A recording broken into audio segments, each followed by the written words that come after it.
2050년에 최악이 덮친다. 대한민국 경제에 대한 미래 전망은요, 항상 굉장히 암울합니다. 게다가 신용평가 기관들이 대한민국 경제의 미래에 대해서 굉장히 암울한 평가를 내놨다는 것은요, 어쩌면 지금 현 시대를 살아가는 우리들에게는요, 굉장히 열심히 살아야 되고요, 분명하게 개혁을 해야 됩니다. 그렇지 않으면요, 미래는 진짜 어려워질 겁니다. 그만큼 말입니다. 우리나라 경제 미래에 대해서는요, 나쁘다 이런 이야기가 계속 나오는 겁니다. 자, 이번에는요, 세계적인 신용평가사 피치가 말을 했습니다. 한국, 대만, 중국은 2050년 최악의 상황에 놓이게 된다. 최악의 상황에 놓이게 됩니다. 이 말은 여러분, 최악의 상황이라는 게 뭘까요? 신용등급을 떨어뜨린다는 거예요. 신용등급. 중국이 신용등급이 떨어지는 것은 그럴 수 있다고 생각을 합니다. 대만이 신용등급이 떨어지는 것은 중국과의 어떤 전쟁이라든가 불안감이 크기 때문에 그럴 수 있다고 생각을 해요. 그런데 대한민국까지도 신용등급이 떨어져서 최악의 상황에 놓이게 된다는 이야기를 들으니까 사실 굉장히 섬뜩합니다. 그러면 얼마나 떨어지길래 이렇게 최악의 상황에 놓이게 된다 이렇게 이야기하느냐? 여러분, 이거 한번 보세요. 지금 한국, 중국, 대만 중에 말입니다, 2050년 정도가 되면 쉽게 말하면 국가 신용등급이 BBB 트리플이에요. 투기 등급이 된다는 거예요. 투기 등급. 이 정도면 여러분 거의 말입니다, 지금 전쟁을 하고 있는 우크라이나 수준입니다. 지금 대한민국의 국가 신용등급은 AA-입니다. AA-면요 적어도 말입니다, 신용등급 중에 A+이나 AW나 그 다음이 AA-잖아요. 세 번째 등급은 간단 말입니다. 그런데 이 등급이 지금 이대로 가면 2050년에는 투기 등급이 떨어지고 투기 등급으로 떨어지고요.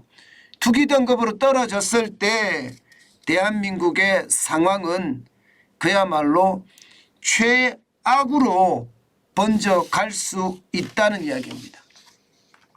실제로 말입니다, 국가 신용평가 기관들이 이 하나만 가지고 지금 이야기하지는 않았습니다.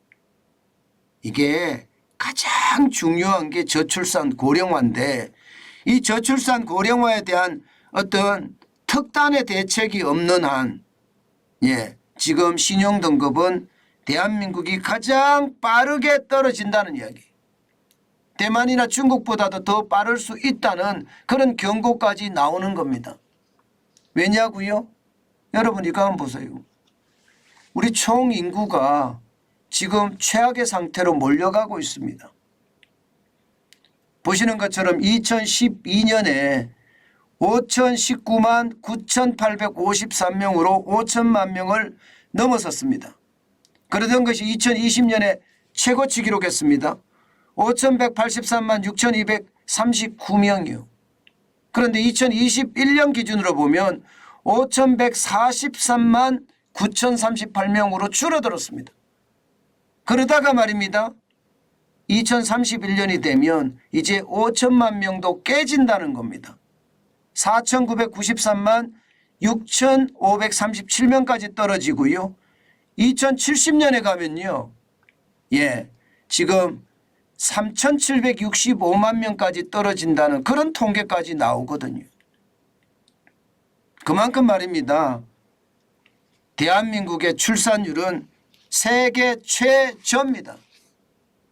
여러분도 알다시피 출산율이 세계 최저라도 이게 어마어마한 출산율이 0.78을 기록했거든요. 0.78. 이 상태로입니다. 이 상태로 0.78. 지금 말입니다. 2017년만 하더라도 1.05였는데 2022년에 0.78인데 이 0.78을 그대로 이어갈 경우에 말입니다. 예, 결국 말입니다. 최악의 상황이라는 게 65세 이상 고령 인구 비중이 2070년에 가면 46.4%가 된다는 거예요. 결국 말입니다. 2명 중에 1명이 65세 이상이라는 겁니다. 2명 중에 1명이. 야, 그러면 나라가 제대로 돌아갈까요? 나라가 제대로 돌아가기가 굉장히 어렵습니다. 나라는 쉽게 말하면 멈춤이 되는 거죠. 멈춤. 아니, 멈춤에서 한 걸음 더 나아가서 말입니다. 예, 이 멈춤에서 급락이라는 그런 상황까지도 갈 수가 있습니다. 이게 여러분 대한민국만이 가장 심각하다는 것도 46.4%란 이 숫자예요. 가장 빨리 가거든요. 지금 일본이 빠르다고 이야기하는데 38.7%밖에 안 되고요. 독일은요 32.4%고요. 프랑스는 31%, 미국은 27.5%입니다. 그런데 대한민국은 46.4%입니다. 문제는 2070년까지 못 간다는 거죠. 신용등급이 하락하는 것은요. 결국 2050년이 되면 신용등급을 쉽게 말하면 정크라고 해야 되나요? 투기등급이 정크거든요. 투기등급으로 떨어뜨린다는 게 지금 현재 세계적인 신용평가 기관들이 한 가지로 이야기하고 있는 상황입니다. 그러니 2050년은 최악의 상황을 맞는다는 게 결국 말입니다. 현실이 된다는 이야기입니다. 저는 이게 여러분 우리가 굉장히 심각하게 느껴야 된다고 생각을 합니다. 우리가 생각하기에 말입니다.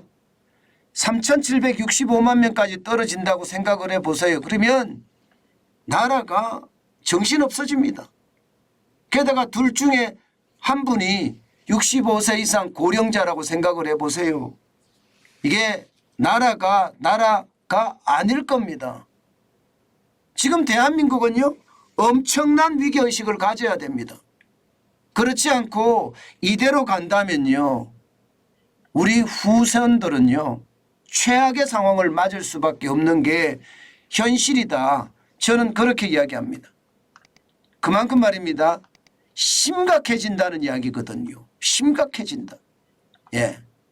실제 말입니다. 2050년이 되면요. 생산 가능 인구가 지금 현재보다 말입니다. 현재보다 2022년 말 현재를 봤거든요. 3,676만 명이 생산 가능 인구입니다. 그런데 2040년이 되잖아요. 20.03%가 줄어듭니다. 2,849만 명으로. 그리고 2050년이 최악이 되는데 28.38%가 떨어져서 2,398만 명이 되는 겁니다. 그 정도로 말입니다. 2050년은 우리에게 어쩌면 말입니다. 가장 충격적인 상황이 올 거다. 이렇게 예상을 할 수가 있는 거죠. 저는 여러분 이렇게 가기 전에 대한민국의 개혁은 아주 어마어마하게 일어나야 됩니다. 지금 대한민국의 지도자들이 이 상황에 대해서 엄청나게 심각하게 느껴야 돼요.